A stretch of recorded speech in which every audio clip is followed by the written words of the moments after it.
Hey, Jules, how are you? I'm good. How are Yeah, you? I'm Yeah. good. How's dry January treating you?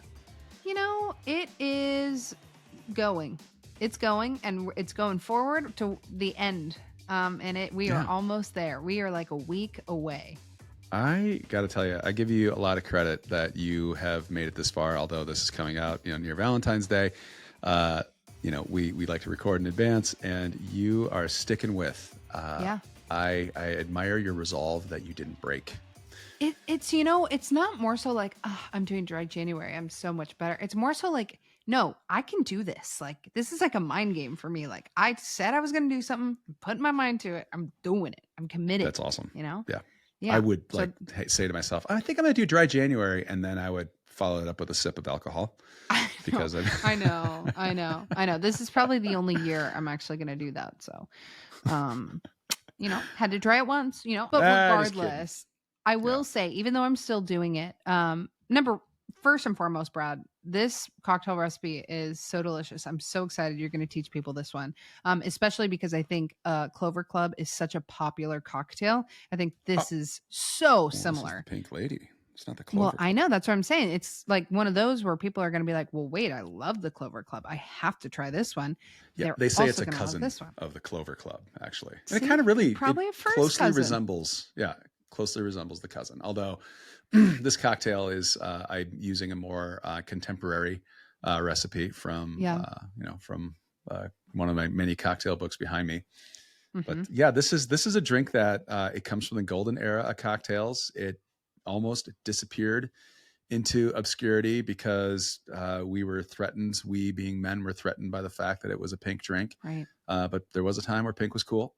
Hmm. And thank God for the cocktail revolution because we rediscovered all these forgotten cocktails and it's back. And no man or woman should ever be ashamed to order this lovely, lovely Yeah. drink. And let me tell you, this is not for the faint of heart. So it's a cocktail that it's tart. It's Hmm. not overly tart, but it's that nice balance of tartness. It's of course pink. You're using two types of spirits in here, gin and applejack. So, Yeah. or in this case, Laird's apple brandy. Hmm. Yeah, dude, So this good. is this is a spirit forward drink that actually drinks so well. It's so easy Well, to drink. Yeah. Well, and I like that, you're doing the classic because this is one where I'm doing a riff, but I'm using exactly what Brad is using. So I'm taking his recipe and I'm just turning it into a gin fizz with soda Yeah. water. Nice job. And it just elongates, an already delicious cocktail. And what's fun about this, because it is still January when we're recording this, I made it so I could sip along and I used alcohol alternatives. So I used a gin alternative spirit. And then instead of Applejack, I actually used homemade apple cider, get those same flavors in there. And let me tell you, both are fantastic. You will have both options. So now you have like three recipes you can choose from. All are great. And honestly, I can't wait to drink your recipe, Brad, from Death and Co. In February. I actually Yeah. think I will make these for Valentine's Day, There you for go. sure. I would love it. Yeah. You know? And then tag me. Be like, oh, hey, Uncle Brad did it. Yeah. I'm back on the wagon. Off I'm the back on wagon. the What am wagon. I? Look at me. Yeah. Look at us. Yeah. So we're coming Off the up on wagon. that You're off the soon. wagon. Yeah. But yeah, two really great recipes today. Brad, you have a good history lesson where it's almost like you decide which one it came from, which we love Hmm. those. Yep. And then one of the main ingredients in both of our cocktails is grenadine. So our tip of the day today is going to be how to make homemade grenadine, because if you can avoid buying it at the store, you Oh should. my God. Just So avoid. Just don't buy. You just guys don't. don't buy simple syrup. Don't buy grenadine. Just you don't have to do that. No. I guess you can buy simple syrup if you're like in a pinch, but like honestly, the Sure. homemade grenadine is just you just don't Yeah. have to do Well, that. because the It's stuff you too buy at the easy to make. store And it isn't tastes so real much better. grenadine. Yeah, Yeah. no. Yeah. The homemade But stuff is just it tastes better. Just do it. All right. yeah. Sorry. Get off my horse. Yeah, Hi jeez. horse. You know what? I'm thirsty. And apparently I'm getting cranky. So let's get the Yeah, drink going. geez, you need a cocktail. Let's make you a pink lady. I need a cocktail. All All right, right, Jules. Brad, the pink lady. I'm excited to walk through this with you, given that I don't think I've ever had this cocktail before. Can't believe it. Yeah, it's it's an old one, Yeah. but a good one. And it was, of course, the cocktail revolution brought it back from the forgotten pages of time. And Yeah.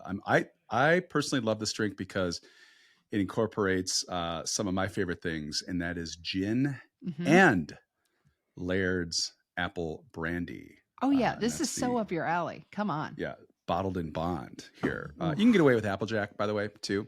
Hmm. But I do like the Laird's bottle and bond because it's just a little stronger and has a little more kick. And after all, when I drink a cocktail, I like to taste the kick too. Yeah, it just gives you a tighter hug. Should we make the drink? Let's make the drink. Yeah, I'm excited. I'm sipping vicariously through you. I wish I could have this with you right now.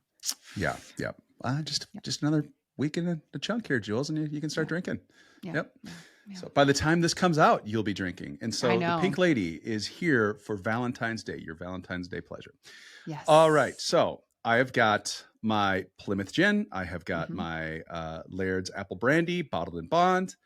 I have got egg white here, right here. I got some egg white, and I've got lemon juice, honey syrup, and grenadine. Nice. All right. Yeah. Homemade grenadine, of course. You wouldn't any use the store-bought stuff. Which, so what I'm going to do stay for the end of is the episode because we're gonna talk about homemade grenadine. You're gonna be wow. Oh, sweet. So good. Yeah. Perfect. Yeah. Yeah. That's perfect. All right. So I'm going to start with my egg white. Even though I don't have any risk of getting egg yolk in the egg white this time, I'm still putting it in. So egg white goes in because you always want the egg white to go in first, because if you put it in last and egg yolk gets in there, then you got to start all over. Okay. Yep, exactly. Then I'm going to take 1.5 ounces of Plymouth Gin. And what I love about this recipe is, one, it comes from Death and Company, and two, they're very specific about what to use. Yeah. So then I'm going to use 1/2 ounce of Laird's apple brandy, bottled in bond. All right. And then I've got 3/4 ounce lemon juice. And I've got 3/4 ounce of honey syrup. Now, they say to do acacia honey syrup. I didn't have any acacia honey. I couldn't get acacia here in time. All it is it's a light honey syrup. So it's a lighter syrup. I used the syrup I had, which was also kind of a wildflower lighter syrup. Acacia is going to have a specific flavor to it. I've had this drink several times. It's so good with the honey syrup I've got going. So don't worry about it if you don't have the acacia, but order it and it shows up. You can make honey syrup with it. Okay. So I've got that in there. And then I need 1/4 ounce of grenadine. So that's 1/4 ounce. Now I'm going to dry shake it. And you'll hear the music here a second as I dry shake.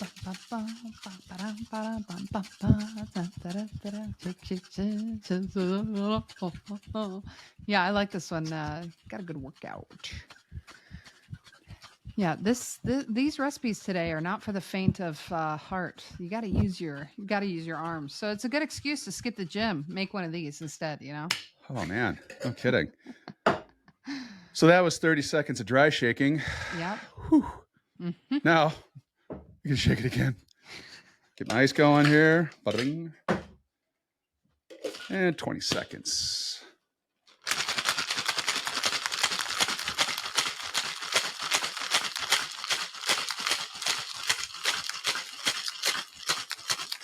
I do love that sound.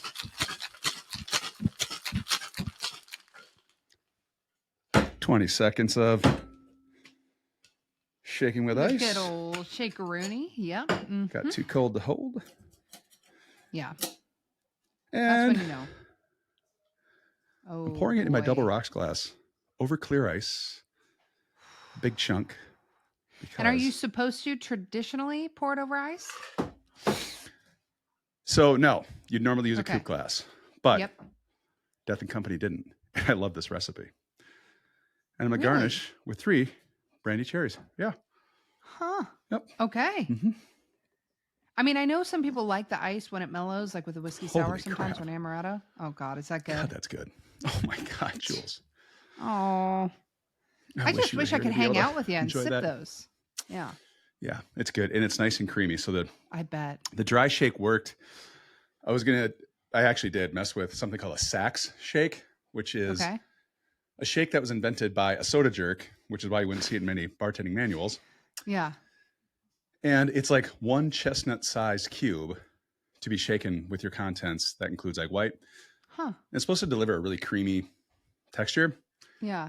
And then you don't have to do anything with it because the ice perfectly Will have melts, melted. dilutes the Right. drink. Okay. Yeah. I did that. I didn't feel like it beat the dry shake. The dry shake still is the best, creamiest egg white. Yeah. So. Yeah. And I like to, a good tip for dry shaking. I'm not doing it today because I'm not in my studio, but I like to do a big handful of just regular sized ice. And then I like to put in a slightly bigger cube, and it just helps with the aeration while you're shaking. So it gives you an even better 100%. froth. Yeah. Yeah. Big cubes matter when it comes to shaking. In fact, one big cube, and you don't have to dry shake at all. You just do that one big cube shake. You're probably going to get there. Yeah. So I just ice big cube, and clear ice is precious for me right now because it's so cold that I'm able to make clear ice, and I just don't want to use it on any old shake. Yeah, so, I get it. I get it. Keep that near and dear to your heart. Speaking of, egg whites, dry shaking, all the things. My cocktail is a riff off 2 cocktails. So it's a riff off yours, Brad, but it's also a riff off the Gin Fizz cocktail. I like it. So we're going to have another workout if you want to do both of these cocktails today. I will say, as I'm still participating in Dry January, I did do some non-alcoholic subs for the spirit, but again, please use the regular spirits if and when you can, because it's fantastic both ways. So, Brett, are you ready? Oh, yeah, I'm ready. Oh, okay. Okay, so we are actually taking almost exactly what Brad did. And I like how specific he was with the ingredients. So go out and buy everything Brad just said to get for his recipe, and you can use the same for this one. What you're going to want to do, I've pre-cracked mine, is take 1 egg white, put that in your shaker. And then you're going to do, and I don't know why, I don't think that there's a science behind this, but I always like to add in my citrus first. I feel like it's cooking the egg. I don't think that that's a thing, but Okay. So 3/4 of an ounce of fresh squeezed lemon juice. And then we're going to do 1.5 ounces of gin. Again, Plymouth gin would work great here. I actually have this Optimistic Botanicals. It's a non-alcoholic gin alternative, which is actually one of the better ones I've had. Yeah, that's good. No, it's good to have alternatives. I embrace you, Dry January people. Mm-hmm. Yeah, we love it. Yep. Okay, and then might smell like alcohol, what I'm going to do as my apple brandy substitution is I'm adding in 1/2 ounce of apple cider, and cider over juice because the cider has more of those, cinnamon flavors. It's just spiced a little bit better, kind of like the apple brandy. I feel like has a little bit more flavor. That's why I'm using the apple cider, non-alcoholic apple cider, 1/2 ounce, or you would do 1/2 ounce of the apple brandy. So 1/2 ounce. Then from here, we add in our syrups. So we are going to do 3/4 of an ounce of a simple syrup, or I actually have done this just for color. I actually used a hibiscus syrup, and it's really nice and floral, and I thought it worked well in this cocktail. So I have this at 3/4 of an ounce of your syrup and 1/2 ounce of that grenadine. And this is going to give you that nice pink color. And hopefully, Brad, I don't mess this up. You don't mess things up, Jules. Okay, before I do that, though, before I do all the shaking, what I want to do, I like to do this with fizzes, is I actually add in about 1 ounce of soda water, club soda, to the base of my Collins glass first. Okay. Then I'm going to dry shake. Now, why do you add the soda water to the base of the Collins glass? I know why, but tell the rest of us. I don't know the actual reason. I know that this is a technique. So, Brad, please jump in here. But I know it's you want to get the top, like a foam cap on your fizz. So you want it to really lift up. And I think adding in the ounce on the bottom helps lift up the egg froth, right? It does. And if you were to pour it in last, you would run the risk of it just overflowing. So Right. So yep. We got it in there. Now we're going to dry shake.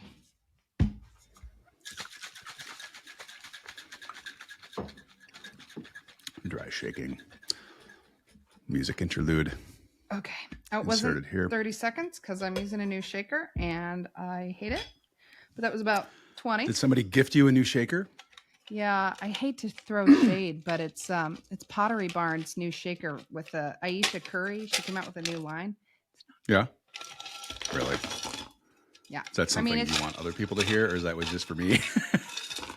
I mean, people can know it's tough. The Boston Shakers, I'm sorry, they're either good or they're not. Right. So I wanted to try this one out, and I think it could have some upgrades to it. Maybe. Yeah, some improvements. Design improvements. Yeah. All right.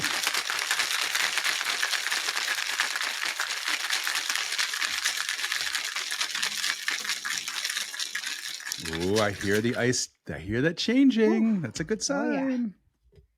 Oh yeah, we're frothy. Frothy. Ooh. Okay, I'm gonna double strain because I did smaller ice. Oh my gosh, look at that. That's great. I hope it frosts at the top. It might not, but that's okay. It's gonna taste good no matter what. You're getting there. You're getting there. Almost. Mm-hmm. I do see a little foam cap. Okay, so then let's see. That's good. Like this gives me heart palpitations. Okay, let's see. Then you got to top it off. Oh, look at.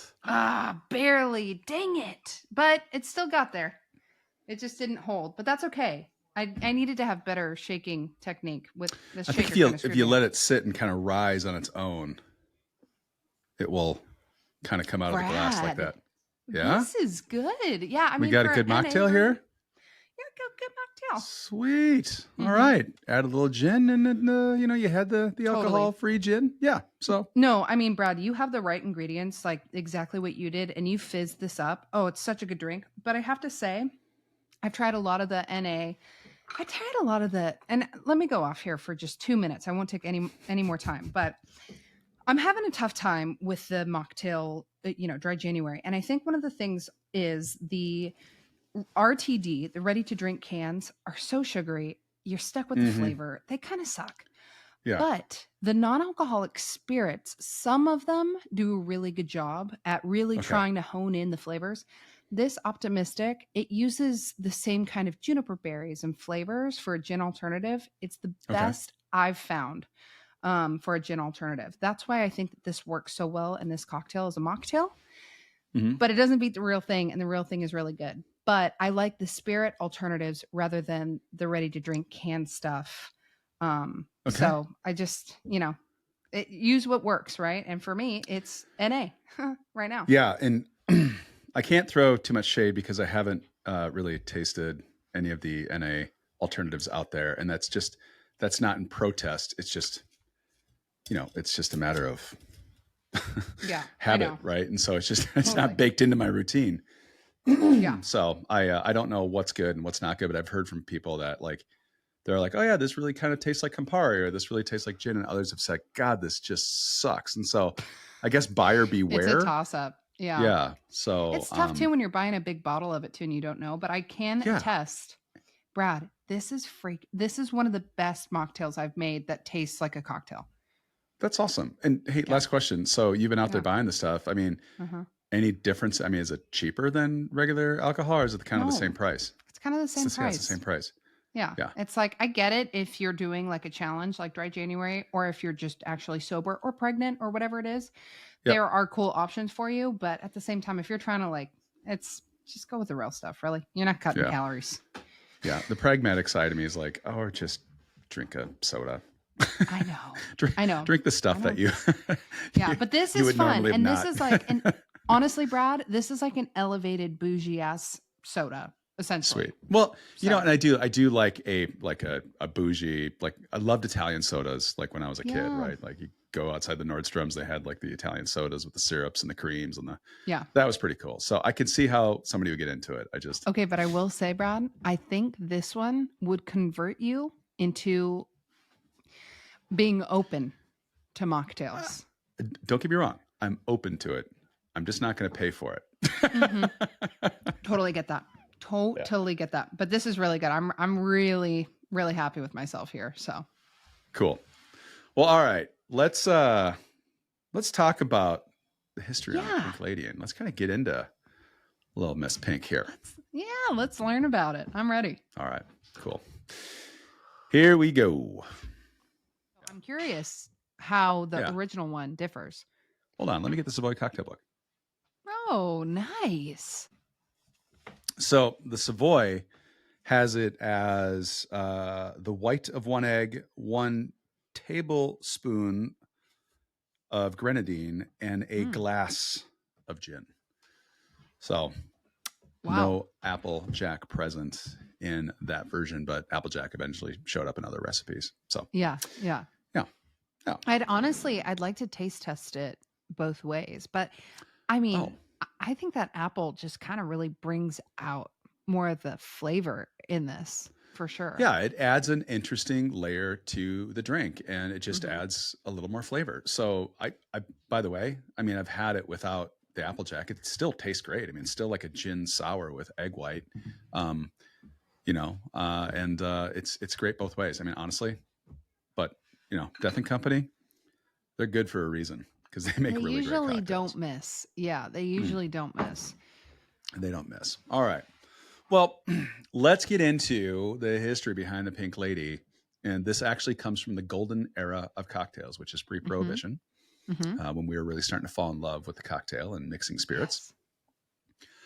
And there are 2 stories. There are 2 stories to the cocktail.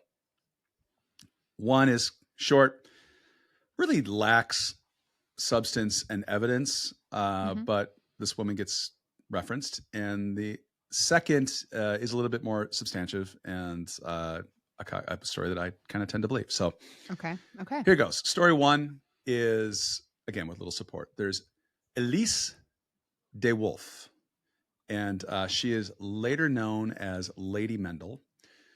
She was an actress, and she was the first female professional interior decorator. Okay. Also, she was in an openly gay relationship back in the early 1900s, and Scandalous. also married Sir Charles Mendel. And they say that was just kind of like the marriage was for appearances, and she didn't mind being called Lady Mendel. All right. So as a socialite and somebody with some affluent bank accounts, she threw parties, enjoyed cocktails. She was a celebrity. So naturally, she ended up in a 1920s edition of Vogue, and her drink was cited as Lady Mendel's invention, and it was very similar to the Pink Lady recipe I just gave you from the Savoy cocktail book. It didn't have Applejack. It did have a lemon and an egg in it as well. Okay. And I guess another way of looking at this is it's like a Clover Club with grenadine, essentially. Well, yeah. I was because Clover Also Club is raspberry and was also very popular around that same time, right? Super popular. Oh my gosh, yeah. So, all right. So here's story number 2. 1911, bartender unknown, but the drink is likely named after a Broadway musical called The Pink Lady. This Broadway musical was super popular. It ran for 312 successive performances on Broadway from March 13th to December. That's a big deal. Big deal. Yeah. And then it became a hit among regional producers, and they started doing the musical in various Midwest locations. So cultural centers for the Midwest, and probably non-cultural centers for the Midwest. It was a popular deal. So now you're probably like, well, what was the musical about, right? And instead of reading through it and summarizing, I just went to the New York Public Library. Oh, yeah. And pulled an article out of their musical of the month, which actually came from March 23rd of 2012. And here's what they say about the musical. And I have a feeling they would say it this way. The musical is set in a European village not far from Paris that is threatened and thrilled by a licentious satyr. Now, do you know what licentious means? No. No, it's like a promiscuous person. And satyr is not the Jewish Passover dish that my wife likes to torture my Catholic mother with every Easter Passover. She's like, oh, you're really not Jewish? And Amy's like, nah, I really am. And by the way, so are your grandkids. Oh, I love you, Mom. Anyways, but we do get a kick out of it. Anyways, so a satyr is actually a mythical half man, half horse, or half goat. Although in this case, I'd Mm, prefer, like, if you're going to have a promiscuous satyr, I'd rather it be half half horse. horse than half Yeah, goat. yeah, I know, yeah. weird. Same. Uh, So and they're associated with fertility. So, anyways, all right. okay. So, the satyr, who only wants to kiss and squeeze the town's maidens who wander into the woods. Into this scene comes a bachelor about to be married who wants to have one last fling, followed closely by his fiancée along with her idiot savant cousin and a jealous admirer who both have convinced the woman to track her husband and uncover his philandering. The entire party is soon enmeshed in a tangle of web of lies and misunderstandings and carried off, improbably, to the home of a curmudgeonly antique dealer in Paris who, encouraged by a chorus of townswomen, discovers his inner satyr and is finally resolved by yet one more deceit practice, this time by the Pink Lady herself. Wow. What do you think of that? End scene. Great. That was fantastic. If the person didn't sound like that, I would be extremely disappointed. Nothing like Yeah, that person had to sound like that. And if they yeah, didn't, no, I give up. yeah, no. You could totally see this person like wearing like a string of pearls, dress, high white curly hair, tight on the And sides Brad, but curly on top. you nailed it. Oh boy. Oh, what are we talking about? The drink? Okay. Well, Brad, at the end of your monologue, which was, Yeah. by the way, fantastic. It Thank you. did end with the Pink Lady. So the Pink Lady, what was the relation from this play to now this cocktail? Oh, well, Jules, I'm so glad you asked. So the drink was, they say, invented to actually promote the musical. Others Oh, say it okay. was invented because of the musical. Whichever the case I may could be, see both. Yeah. no doubt this drink got a lift from the popularity of the show. Yeah. And Yeah. That makes so sense. it created awareness. And this, like, we're talking pre prohibition, golden era cocktails, 1911 is just shot up in popularity. So Yep. once prohibition hit, it became even more popular. And that was because, back in prohibition, they needed to mask the awful flavor of bathtub gin. So cocktails in general got a shot in the arm. If you were a popular cocktail, you just kept on being popular. Yeah. So let's talk about bathtub gin just for a second. Do you know what bathtub gin is? I mean, I just kind of feel like we always talk about it, but nobody really knows what it is. Everybody assumes Yeah. it's gin made in a bathtub, right? Yeah. I know it's Yeah. not that. Did you watch the new Saltburn movie, by the way? No, no. Okay. Oh my God. You're like the third or fourth person who said you got to watch this show. Don't watch it. Please Oh, don't watch it. Please why? don't watch it. But is a scene with a bathtub. So now every time I hear bathtub, I think about that scene. So I'm like, bathtub gin. I don't want to know, but I do want Well, to now I know. got to So watch it. All right. it's yeah, it's too much. Don't quote me. Don't even call me after you see it. I don't want to know that you watched it. Okay. Okay. All Yeah, right. if you know, for those listening, if you know, you know. Anyway, bathtub gin, not the Saltburn bathtub, but hopefully a different bathtub. So what is it? All right. Yeah. No, my curiosity is just screaming like, "What happened?" Anyways, Yeah. I'll Hmm. catch up to the Saltburn. Okay. So here's the deal. So what is it? So bathtub gin is basically it's homemade gin, right? And it's a Okay. spirit that's mixed with glycerin and juniper oil. Now, glycerin is something that's mixed in a lot of spirits actually, and it gives a little sweetness. It adds to the body of the Hmm. spirit, and it mellows out the harsh taste of alcohol. Juniper oil simply is in there to flavor the spirit to taste more like gin, Right. right? Yeah. So, Okay. why we made bathtub gin? Naturally, it was prohibition. And so it was illegal to manufacture, sell, and transport alcohol. And you could consume it, but you couldn't sell it, manufacture it, or Sure. transport it. So, we weren't going to let that stop us, right? And the mob gets involved Yeah. and they're like, hey, there's a market here. So they would supply homes with small stills, or they called them Elky coolers, Okay. and they would make small batches of homemade liquor in these kitchens. Now, to make spirit, first you must create something that's a lot like Everclear, right? Mm-hmm. And that's like Mm-hmm. really harsh. And then you've got to cut it down with water, flavor it, and that's what bathtub gin is. And they called Right. it bathtub gin because the bottles that they would fill were often too tall to be filled in the sink. So and by the way, Everclear, as you know, is super high ABV. So you put like half the Right. bottle full of alcohol, you top the rest off with water to bring it up to about an 80 proof or maybe a little bit higher. Sure. They would fill the bottles the rest of the way up with water from the bathtub.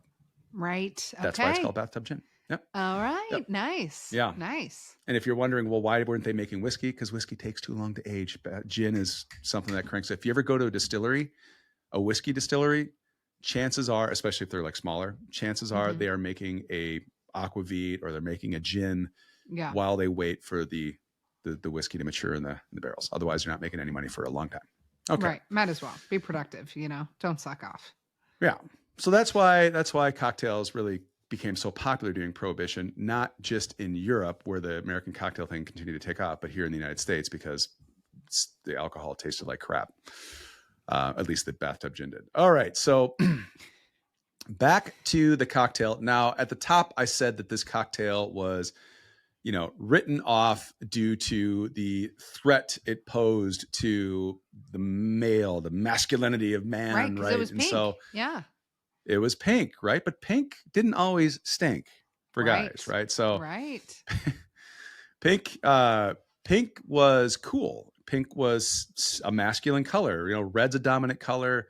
Pale red is pink, and they didn't see that as anything that was less than dominant, right? In Right. fact, you had the Clover Club, which was invented in 1908 in a gentleman's club, right? Not the gentlemen's clubs that you'd see today. The gentlemen's clubs were Right. actually guys went and hung out and they talked about business and played games Yeah. and whatever, right? Yeah. Everybody kept their clothes on. We had Jerry Thomas's Knickerbocker Punch, which was pink. And so pink was cool until it wasn't. Now, some stories out there would say, well, there was an article in the 1934 Esquire magazine that deemed the Pink Lady among the 10 worst cocktails of Prohibition. I have a subscription to Esquire and I can go through their archives. I don't see any article that mentions that.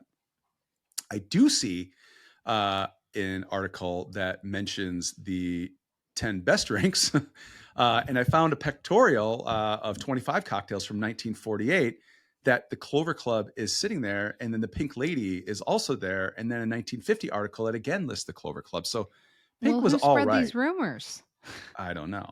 Maybe the article is out there. I looked and I looked and I looked and I looked and I couldn't find it. So chances are, I think somebody got their facts straight. Somebody used that story and just ran with, or didn't get their facts straight. Somebody used that story and then a couple of people just ran with it, right, and took it as gospel.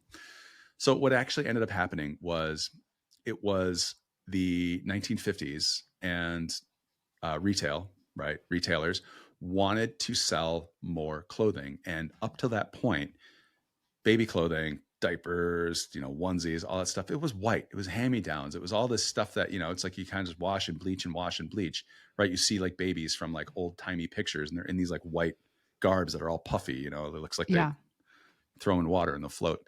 Not that you would ever want to throw a baby in water. Anyways, That's probably smart. Yeah. That was an awkward transition. All right, here we go. So they decided, retailers got together and they said, you know what? Blue is for boys, pink is for girls, because then people had to change over the wardrobe for their little ones and start to buy pink stuff and blue stuff for the baby boys and the baby girls. Suddenly pink was just not that cool anymore for dudes, right?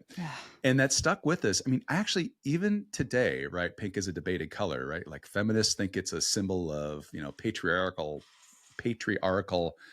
oppression, and others celebrate as a symbol of femininity, and then others associate it with gay pride, right? And I, when I do these cocktail classes, I like to oftentimes I'll make a Jack Rose, or I'll make a Pink Lady, or I'll make a Clover Club, and it comes in a coupe glass, and I will hand that to a dude, and always somebody is uncomfortable with drinking this pink drink. And it shouldn't be that way, right? Don't let pink be the reason, dudes, you don't drink this cocktail. And for those of you who aren't dudes, I mean, I hopefully get off put by Pink at all, because this drink, the Clover Club, Knickerbocker Punch, they're all amazing drinks, even though Yeah. they're pink. Yeah. If you're There not you go. drinking pink, you stink.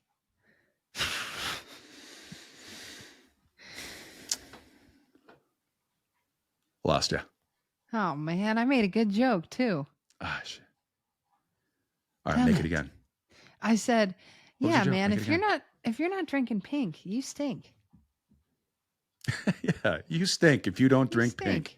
Yeah. Ooh, we need a tagline for this podcast, because I want to make like stickers and put them out there, and like, don't If stink, you don't drink or, pink, you stink. yeah. That sounds like a pretty good one to me. Pink don't stink. Yeah. Yeah. All right, All right. Jules, that's all I got. All Let's right, talk about cool. tips.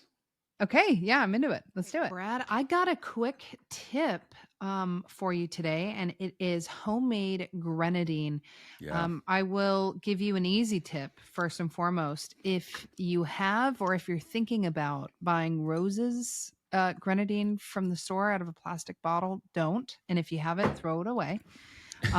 Because that is not real grenadine. And no, grenadine does not come from cherries. It actually comes from pomegranates. That's right. So it's very easy to make at home.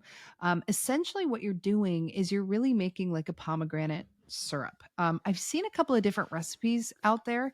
This is the one that I've used. I think it's foolproof. But if you want to do more research, there are some other different ways to do it. But here's the easiest way to do it. You're going to grab your pot like you're making a simple syrup, and you are going to get 2 cups of 100% pomegranate juice. Pom is a great brand that you can go out and buy this. I've done the challenge of actually making fresh pomegranate juice myself. It is a pain. If you want to do it, great. If you don't, go out and buy 100% pomegranate juice. Add that to your pot. Add 2 cups of sugar. I like to use brown sugar here because I think the molasses is really nice. But you could do white granulated. You could even do monk fruit. You can do whatever you'd like sugar wise, just equal parts. So 2 cups. Then you're going to add in about 3 tablespoons of fresh lemon juice. So you're going to stir that together, medium heat, and then you're going to wait until all the sugar dissolves. So I don't know, I'd say about 2 to 3 minutes. Once it dissolves, you're just going to put it off to the side where you can and let it cool. Once it's at room temperature, you're going to stir in about a teaspoon of vanilla extract. Now, yeah, I like the vanilla extract. I've seen people add in, there's even like a pomegranate molasses that people will add in. So really, I mean, do your research if you want to get a little, experimental with your grenadine. But once you have that vanilla extract mixed in there, you have your grenadine. Now, this will last you about 4 weeks, but Bradley put me on a little tip. If you add in a little bit of vodka or Everclear, about an ounce, it can last you up to 6 months, allegedly. Mine's never gotten that far, so I always use it when I have it. So I thought it was 6 weeks, but 6 months is cool. I've never actually had to go past 6 weeks. I know. Wow, I've seen 6 months online because I was doing my research. I was like, and they do say it can up to 6 months, but again, always check and it. I've never had it that long, so I wouldn't know. I know. I think I've had it up to 2 months and it was okay.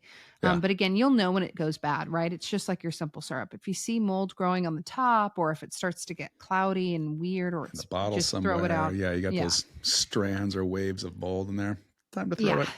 Yeah, but that's homemade grenadine. It's so easy. It's literally like So making easy. a syrup, and it tastes way better. So cool. Well, high five, Jules. Good job. Hey, thanks.